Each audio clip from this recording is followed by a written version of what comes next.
భారతీయ సంప్రదాయంలో మన సనాతన ధర్మంలో మనిషి యొక్క జీవితం అంతా కూడా భగవంతుడితోటి ముడిపడి ఉంటుంది. షోడశ కళా ప్రపూర్ణుడు చంద్రుడు. చంద్రుడికి 16 కళలు ఉంటాయి. మనిషికి 16 సంస్కారముల చేత సంస్కరింపబడతాడు. తల్లి దగ్గర నుంచి శరీరం పడిపోయిన తర్వాత కూడా దీన్ని తీసుకెళ్లి ఇష్టం వచ్చినట్టు పడేయడానికి వీల్లేదు. అంచేష్టి సంస్కారము అని సంస్కారం చేసి దీన్ని పంచభూతాల్లోకి పంపించేస్తారు. అందుకని మనిషికి కూడా 16 కళలు, 16 సంస్కారములు. చంద్రుడికి 16 కళలు. ఆ 16 కళలతోటే మనకి కాలగతిని చెప్తూ శుక్లపక్ష కృష్ణపక్ష తిథులుగా చెప్తూ మనం కాలాన్ని గణన కట్టి ఈశ్వరారాధన చేస్తాం. అలాగే భగవంతుడికి పూజ చేసినా కూడా 16 ఉపచారములతో పూజ చెయ్యాలి.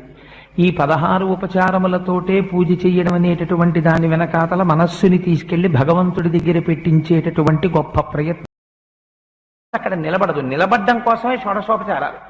షోడశోపచారములంటే మీరు ఒక్కసారి జాగ్రత్తగా అర్థం చేసుకోండి, మీకు అర్థమైపోతుంది.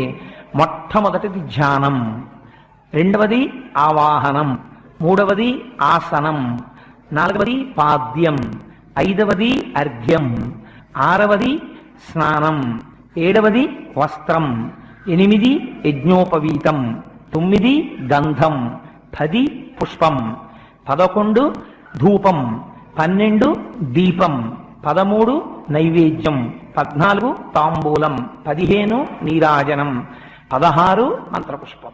మీరు ఒకటి పూజ దగ్గర మొదలెట్టినప్పుడు బాగా జ్ఞాపకం పెట్టుకోండి. మీరు పూజ పూర్వాంగంలో ప్రారంభం చేసినప్పుడు అక్కడ ఉన్నవాడు భగవానుడు, నేను ఆరాధకుణ్ణి మొదలు పెడతారు.